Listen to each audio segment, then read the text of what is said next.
बिस्मिल्लाहिर्रहमानिर्रहीम। अस्सलाम वालेकुम नाज़रीन। कल का जो दिन था वो बड़ा ही अजीब दिन था एक पाकिस्तान की तारीख़ के अंदर, और पाकिस्तान की सेफ्टी और सिक्योरिटी के हवाले से, जो पाकिस्तान की तारीख़ है उसके हवाले से एक बड़ा ही अजीबो-गरीब दिन था। कल इत्तेफ़ाक से कोई ऐसी बड़ी ख़बर मीडिया में सियासत के हवाले से नहीं थी कि जिसको ब्रेकिंग न्यूज़ कहा जा सके। रूटीन की चीज़ें थी, कुछ अदालती कार्रवाई थी, कुछ थोड़ी-सी तहरीक इंसाफ के मुतालिक थी, कुछ नून लीग के मुतालिक थी, कुछ निगरान हुकूमत के मुतालिक थी, लेकिन कोई भी ऐसी काबिल ज़िक्र चीज़ नहीं थी कि जो लोगों को टीवी के आगे बिल्कुल जो है वो जमा के बिठा देती है। फिर हुआ कुछ यूँ कि एक ख़बर जो है वो हमारे शुमाली इलाका जात से आई, और वो ख़बर अपने तई बहुत ज़्यादा ही परेशान कुन थी। और उस ख़बर के बाद आपको मालूम है कि पूरी कौम, चाहे उनका ताल्लुक़ किसी भी मकतबा फ़िक्र से हो और उनका ताल्लुक़ किसी भी मज़हब से हो, लेकिन पाकिस्तानियत की बुनियाद पे और इंसानियत की बुनियाद पे जो है वो फिर दुआ गो हो गई। और लोगों ने यकीन कीजिए कि मस्जिदों में नमाज के बाद भी बड़ी रो रो के दुआएं मांगी, और बाकायदा सदक़ात व खैरात का सिलसिला भी शुरू हो गया। वजह ये थी कि बटग्राम के इलाके अलाई में, जो उसकी तहसील अलाई है, वहाँ पे एक चेयर लिफ्ट जिसको एक चेयर लिफ्ट तो वो है जो ये जैसे मरी में चेयर लिफ्ट है, लेकिन ये जो है ये डोली इसको मकामी तौर पे कहते हैं। ये देसी साख्ता होती है, मकामी तौर पे इसको तैयार किया जाता है, और बुनियादी तौर पे ये एक पहाड़ से दूसरे पहाड़ तक जाने के लिए इस्तेमाल होती है। क्योंकि पहाड़ों के बारे में आपको पता है कि देखने में तो पहाड़ जो है वो बड़े करीब करीब नज़र आते हैं, लेकिन अगर बाकायदा चल के, अगर प्यादा पा उनका सफ़र किया जाए, तो एक पहाड़ से दूसरे पहाड़ पे जाने के लिए जो है ना वो घंटों दरकार होते हैं।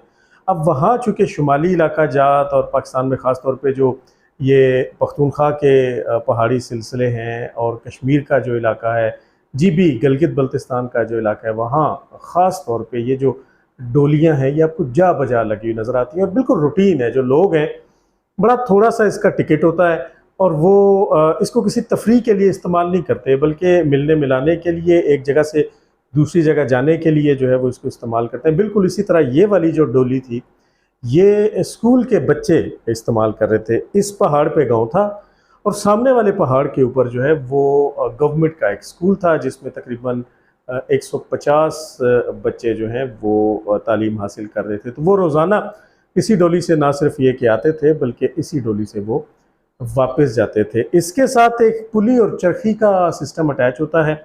लोहे की जो बड़ी बड़ी स्लिंग्स हैं, जो रस्से हैं, ये छोटी छोटी तारें लोहे की जो है उनको जोड़ के और उनको घुमा के फिर एक बड़े रस्से की एक स्लिंग की सूरत दी जाती है।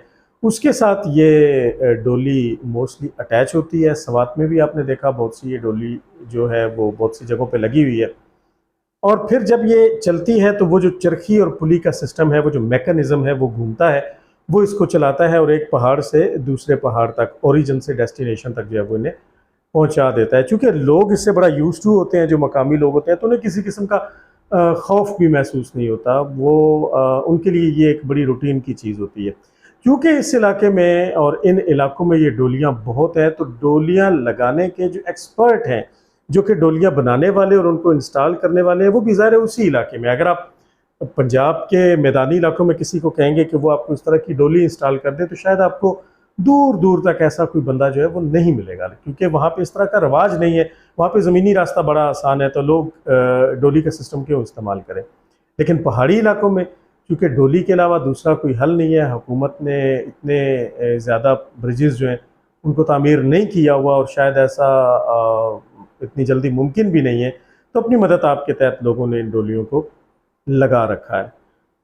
अब हुआ कुछ यूँ कि सुबह 6 स्टूडेंट्स, जिनकी उम्रें तकरीबन 13 से 16 साल के दरमियान थी, वो इसमें बैठने के स्कूल जाने के लिए इसमें सवार हुए, और उनके साथ 2 उनके असातिज़ा जो थे, 2 जो अडल्ट्स थे, वो भी मौजूद थे। ये डोली बाकी डोलियों की निस्बतन ज़रा ज़्यादा अच्छे अंदाज से इंस्टॉल की गई थी, और उसकी वजह ये थी कि ये 1 नहीं, 2 नहीं, बल्कि 3 रस्सों के ऊपर थी, जिनमें से 2 रस्से तो वो थे, एक रस्सा वो था कि जो चलता था, जो घूमता था, जिसके ऊपर ये मूव करती थी। दूसरा रस्सा जो था वो एज अ बैकअप था, कि अगर एक रस्सा जो है उसमें कोई ख़राबी आ जाती है या वो टूट जाता है तो चलती हुई डोली जो है वो दूसरे रस्से के ऊपर शिफ्ट हो जाए। जबकि जो तीसरा रस्सा था वो सेफ्टी के हवाले से था, वो चल नहीं सकता था, वो किसी पुली ये चरखी के मैकेनिज्म के साथ नहीं था। अब आप इस बात को समझे कि दर हकीकत था क्या। वो सिर्फ डोली को ज़मीन पे गिरने से बचाने के लिए था, यानी फाल को अवॉइड करने के लिए था। अब हुआ कुछ यूँ कि जब ये डोली काफ़ी फासला तय कर चुकी और तकरीबन अपनी मैक्सिमम हाइट पे पहुंच गई, तो इसका जो पहला रस्सा जिसके ऊपर ये चल रही थी, वो जो स्लिंग थी, वो टूट गई। और उसके बाद फिर इसका ये दूसरे रस्से पे शिफ्ट हो गई। वो दूसरा रस्सा के जो एज अ बैकअप था, लेकिन बदकिस्मती ये कि दूसरे रस्से पे शिफ्ट होने के बाद ये ज़रा सा चंद एक फीट आगे चली तो वो रस्सा भी टूट गया। और बिल आखिर वो जो तीसरा रस्सा था, वो जो सेफ्टी के लिए था, वो जिसका बुनियादी तौर पे मकसद ये था कि अगर खुदा न खास्ता दोनों ही रस्से साथ छोड़ जाते हैं, वो टूट जाते हैं, तो वो इसको गिरने से बचाए रखे, ये उसके ऊपर आ गई। और ये ऐसे थी तो फिर ये इस तरह से डोल गई, यानी बिल्कुल आपने देखा कि जब वो वहाँ पे हैंग कर रही थी तो सस्पेंडेड पोजीशन जो उसकी थी उसमें वो बाकायदा उस तरीके से नहीं थी जैसे वो अपने नुक्ता आगाज़ से चली थी, बल्कि वो डोल गई थी। अब जो 8 के 8 लोग थे वो हवा में मुअल्लक हो गए। चूँकि उनके पास मोबाइल फ़ोन खुशकिस्मती से मौजूद था तो उन्होंने फ़ौरन अपने घरों को इत्तला दी, घर वालों ने पुलिस को भी इत्तला दी, इंतज़ामिया को भी इत्तला हो गई, और वहाँ पे मकामी जो न्यूज़ रिपोर्टर्स हैं वो भी मौजूद थे। तो बड़ी जल्दी ये ख़बर ना सिर्फ ये कि मीडिया के ऊपर आ गई, जंगल की आग की तरह फैल गई, बल्कि अब इस सिलसिले में गौर व फिक्र शुरू हो गया कि इनको रेस्क्यू कैसे किया जाएगा। ये अपनी नौइयत का मुनफरिद और मुश्किल तरीन ऑपरेशन था, और ऐसा वाक़या पाकिस्तान की तारीख में कम अज़ कम जो है वो पहले कभी नहीं आया था, और रिसेंट पास्ट में हमें दुनिया में भी कोई ऐसा वाक़या इस नौइयत का नहीं मिलता। तो वहाँ पे जो करीब तरीन मिलिट्री कैंटोनमेंट था उनको इत्तला दी गई, और फिर आर्मी की जानिब से उन्हें ये हुक्म दिया गया कि वो फौरी तौर पे उस जगह पे पहुँचें और उन लोगों को रेस्क्यू कर लें। अब फ़ौजियों का ख्याल बुनियादी तौर पे ये था कि वो वहाँ हेलीकॉप्टर लेके जाएंगे, वो हेलीकॉप्टर से रस्सा जो है, जो सेफ्टी स्लिंग है जिसके साथ बाकायदा सेफ्टी हार्नेस लगा होता है, जिसको पहन के आप जो है वो बड़े महफूज हो जाते हैं, तो वो उसको लटकाएंगे और उसके बाद एक एक करके उस बंदे को रेस्क्यू कर लेंगे। लेकिन जब ग्राउंड रियलिटी उनके सामने आई तो वो काफ़ी चैलेंजिंग थी। चैलेंज उसमें ये था कि वो जो 3 रस्से थे जिनका मैंने आपसे जिक्र किया, उनसे 30 फुट के ऊपर एक और रस्सा भी लगा हुआ था, और वो रस्सा जो है वो हेलीकॉप्टर के लिए बहुत ज़्यादा ख़तरनाक साबित हो सकता था। अब आप थोड़ा सा इस साइंस को समझें कि जितना हेलीकॉप्टर उस डोली के करीब आता, उतनी उनको वो सेफ्टी वाली स्लिंग, यानी वो रस्सी जिसके साथ उन्होंने लोगों को रेस्क्यू करना था, उतनी वो उसकी जो लेंथ है वो कम हो जानी थी। आप यूँ समझें कि वो डोली के अगर 10 फुट ऊपर तक आ जाता तो वो रस्सी बस 10 फीट तक उन्होंने नीचे गिरानी थी और उसके साथ आ जाना था। तो रस्सी जितनी कम होती इतनी उसकी सस्पेंशन, यानी ये जो पोजीशन है, जो पेंडुलम पोजीशन है कि जिसमें वो दाएं और बाएं हिलती है, वो इतनी कम हो जाती। लेकिन चूंकि हेलीकॉप्टर इस वजह से नीचे नहीं आ सकता था कि ऊपर एक 30 फुट के ऊपर एक और रस्सी मौजूद थी, तो उसे उस रस्सी के ऊपर ठहरना था। अब उस रस्सी के ऊपर ठहरने की वजह से हुआ ये कि हेलीकॉप्टर की सतह, उसका जो फर्श है, वहां से लेकर डोली तक जो रस्सी की लंबाई है वो बहुत ज़्यादा हो गई।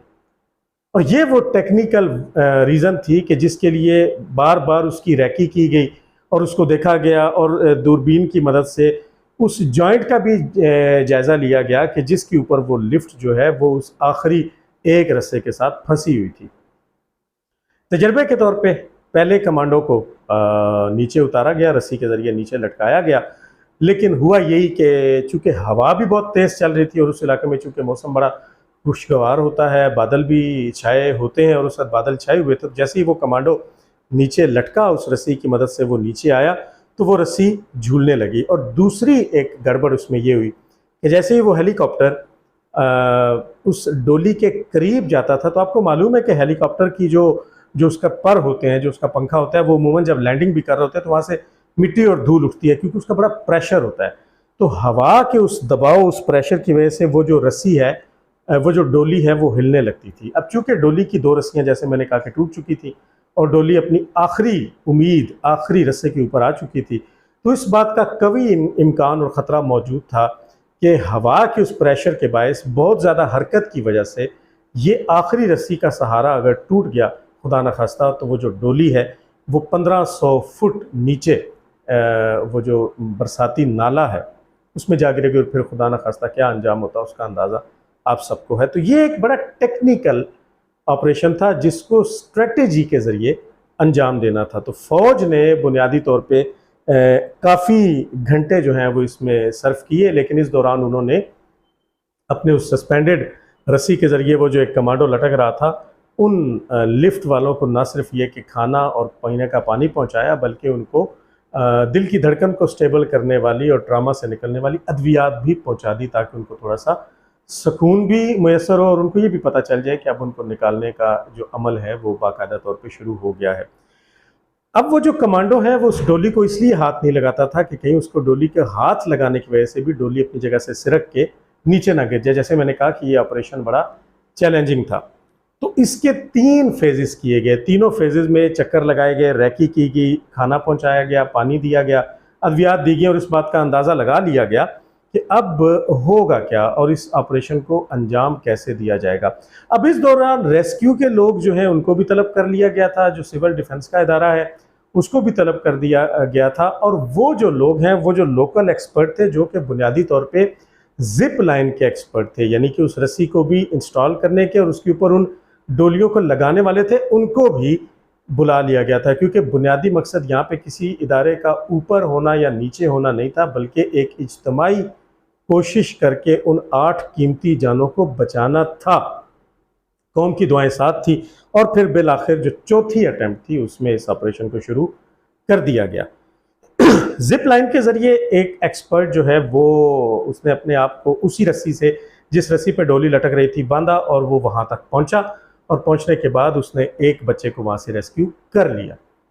और ये महसूस किया गया कि अगर बार बार, यानी जब वो बंदा गया तब तो वो अकेला था, लेकिन जब वो आया तो तब वो 2 थे, तो वो वेट जो है वो डबल था और उससे रस्सी के अंदर मूवमेंट भी आ रही थी।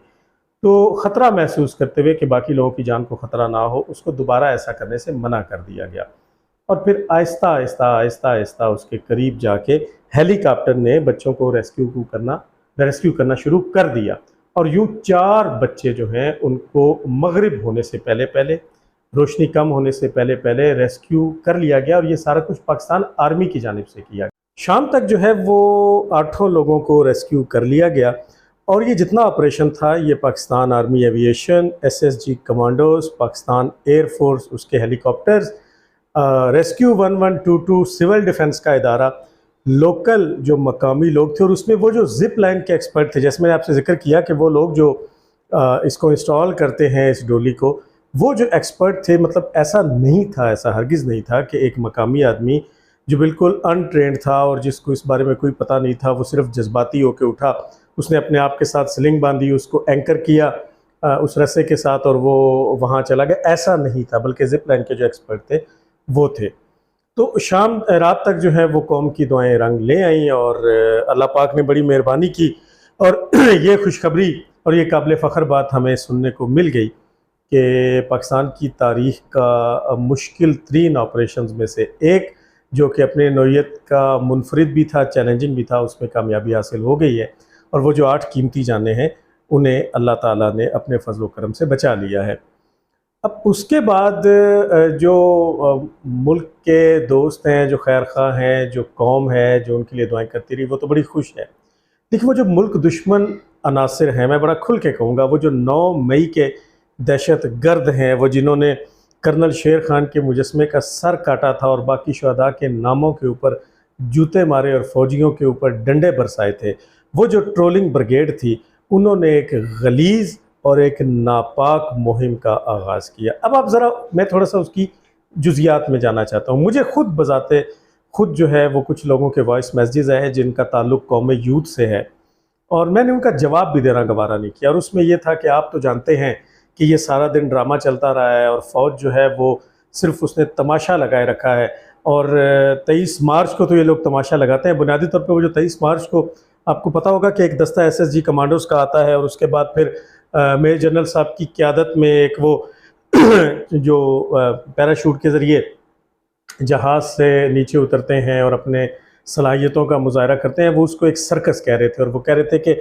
ये जो फ़ौज है ये तो सर्कस सिर्फ यही लगा सकती है कि 23 मार्च को आपको टिकटें लेके ड्रामा दिखाए, अदरवाइज़ ये लोग रियल में नहीं कर सकते। तो रियल में यूथियों के नज़दीक ये हुआ है कि फ़ौज से नहीं हो सका, फ़ौज ने कुछ नहीं किया और मकामी आदमी जो है उसको उन्होंने अब अपना माई बाप मान लिया है, उसको अपना हीरो मान लिया। उसकी वजह बुनियादी तौर पे फ़ौज की सलाहियत नहीं है, उसकी वजह बुनियादी तौर पे इनकी मुल्क दुश्मनी है।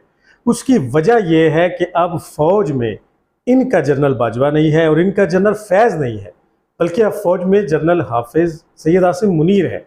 और सैयद आसिम मुनीर वो है जिसने इन्हें, वो पंजाबी में जो कहते हैं ना, नथ डाल के रखी हुई है।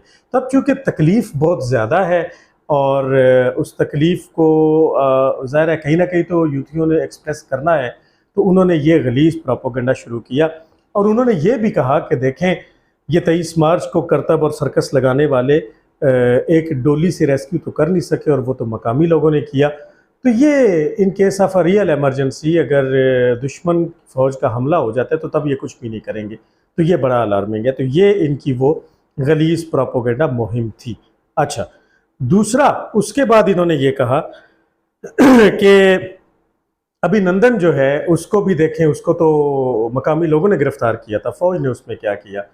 इन जाहिलों और नाहिंजारों से कोई ये पूछे कि अभिनंदन का जहाज़, जिस जहाज़ पाकिस्तानी जहाज़ से फायर करके गिराया गया था, क्या उसे इमरान खान उड़ा रहा था?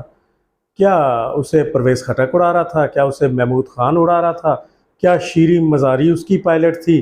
क्या शहबाज गिल था? क्या फवाद चौधरी था, वो जो अब अपने अपने इन पे लानते भेजते हुए इनसे अलग हो गए, क्या वो थे?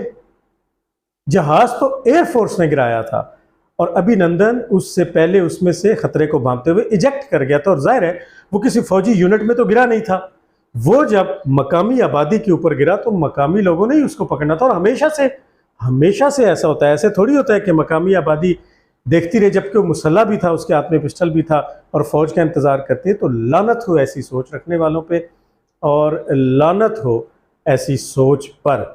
ये एक प्रोपेगेंडा, एक गलीज़ प्रोपेगेंडा किया। क्या मैंने जैसे कहा कि मैं इसकी जुज़ियात में जाना चाहता हूँ। ये जो कहा गया ना कि ये लोग सर्कस लगाते हैं और ये तो फ़ौज ने सारा क्यों नहीं किया। अब ज़ाहिर है अगर बाजवा साहब की सरबराही होती और अगर ISI का सरबराह भी जनरल फैज़ हमीद होता तो फिर इन्होंने ज़मीन आसमान के कलाबे जो है वो मिला देने थे और फिर उन्होंने कहना था देखें जनाब हमारी पाक फ़ौज ने ये कर दिया और पाक फ़ौज ने ये कर दिया।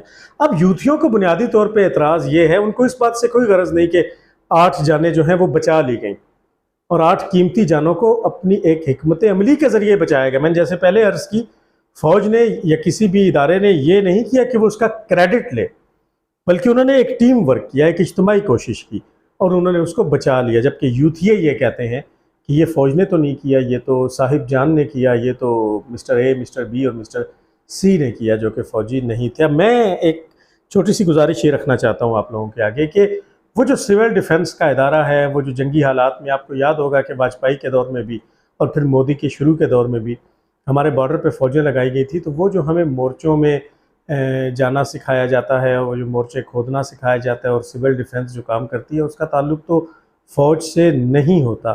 तो क्या उस वक्त ये कहा जाए कि लोगों को सिखा फ़ौज नहीं रही, बल्कि लोग तो अपनी मदद आपके तहत कर रहे हैं। 65 की जंग को अगर आप सामने रखें तो देसी घी की चूरियाँ बना बना के अगले मोर्चों में अहलियाने लाहौर और अहलियाने पाकिस्तान जो है वो भेजते रहे। तो फिर क्या अगर यूथी उस वक्त दुनिया में मौजूद होते तो यकीनन वो ये कहते हैं कि जनाब ये देखें फ़ौज के पास तो खुराक ही नहीं है और ये सप्लाई लाइन तो हम लोगों ने बना रखी है।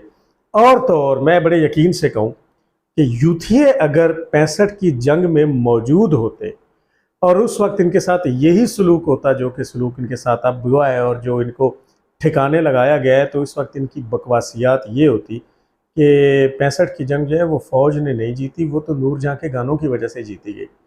और वो जज्बा फ़ौज में जो आया और वो जो अवाम में जज्बा आया और वो जो टैंकों के नीचे लेटे, उसके पीछे नूरजहाँ की बखेरी हुई मौसीकी के वो सुर थे। उन्होंने हर हाल में फ़ौज को डिग्रेड करना था। अब आप ज़रा थोड़ा सा इनकी अपनी परफॉर्मेंस का अंदाज़ा लगाएं। आपको याद है कि आज से कुछ साल पहले जब इमरान अहमद ख़ान नियाज़ी की वफाक में हुकूमत थी और इमरान अहमद ख़ान नियाज़ी की पख्तूनख्वा में 10 साला हुकूमत चल रही थी, तो 5 दोस्त वो दरिया में फंस गए थे और दरिया के अंदर मौजूद एक चट्टान के ऊपर खड़े मदद की भीख मांगते रहे थे।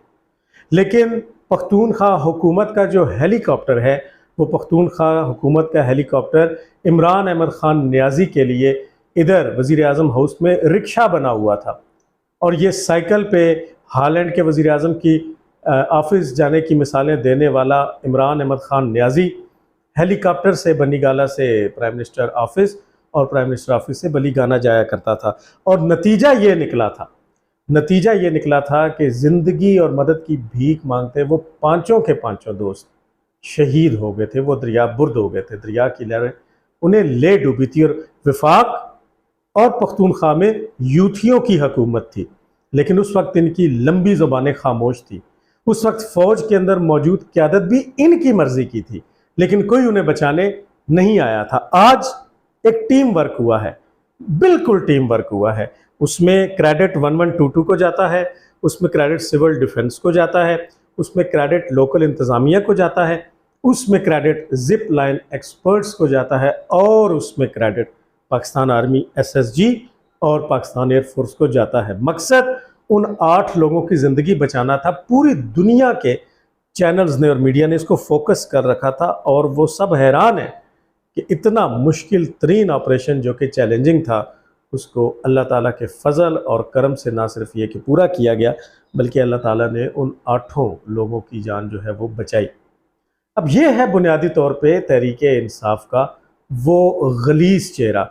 इनके चेहरे की जो गलाजत 9 मई को सामने आई, वो सबके सामने। और उसके बाद ये जो टट्टू थे, ये टट्टू यहाँ से भाग निकले। ये मुईद पीरज़ादे, ये साबिर शाकिर, ये शायान अली, ये आदिल राजे बाजे और ये शहबाज गिल टाइप जो गलीज़ किरदार इस कौम ने देखे, ये सारे गलीज़ किरदार बाहर जाके बार्किंग करते हैं। और इनकी बार्किंग चलती है क्योंकि ये लोग तो ये करते हैं कि जनाब आप झूठ को इतना फैलाएं कि सच लगने लगे। अब मैं कल की आपको एक और बात बताऊं, और मुझे सच्ची बात है कि इस बात पे बड़ी हंसी भी आई कि कल हमारे एक दोस्त ने, जिसका ताल्लुक़ इस्लामाबाद की एक यूनियन काउंसिल से है और वो एक यूथिया है, उसने सारा दिन मुख्तलिफ स्टेटसेस लगाए रखे। और उसमें उसने पहले ये स्टेटस लगाया कि जनाब सुप्रीम कोर्ट के तकरीबन इस्लामाबाद हाई कोर्ट के अंदर 200 वकला जो हैं वो पहुंच चुके हैं और बस चीफ जस्टिस आमिर फ़ारूक है उनका इंतज़ार है। फिर बार बार ये स्टेटस लगते आ रहे थे कि जनाब बाहर निकलो आमिर फ़ारूक, और चैम्बर से निकलो और कोर्ट रूम में आओ और सुनाया जाए। फिर वो जब चीफ जस्टिस आमिर फ़ारूक साहब कोर्ट रूम में आए तो मौसूफ़ ने ये स्टेटस लगाया कि लतीफ़ खोसा ने चीफ जस्टिस को धोना शुरू कर दिया है। ये अल्फाज थे, एग्जैक्ट ये अल्फाज थे कि लतीफ़ खोसा ने चीफ जस्टिस को धोना शुरू कर दिया है। उससे एक रात पहले मौसूफ़ ने ये स्टेटस लगाया था कि खान की रिहाई में बस चंद लम्हे बाकी हैं और सुबह रिहा हो जाएगा। अब जब फैसला आ गया और मतलूबा सहूलत मुयसर नहीं की गई, तो उसके बाद खान की जेल की तस्वीर लगा के और पीछे नुसरत फ़तेह अली खान की मारूफ गज़ल किसे दा यार ना बिछड़े वो लगा के मौसूफ़ ने अपना स्टेटस लगाया। और फिर उसके बाद उसने इस ऑपरेशन की कामयाबी की दुआएं शुरू कर दी। जब ऑपरेशन कामयाब हो गया तो यूथियों ने मुझे भी बाकायदा तौर पे मैसेजेस करने शुरू कर दिए।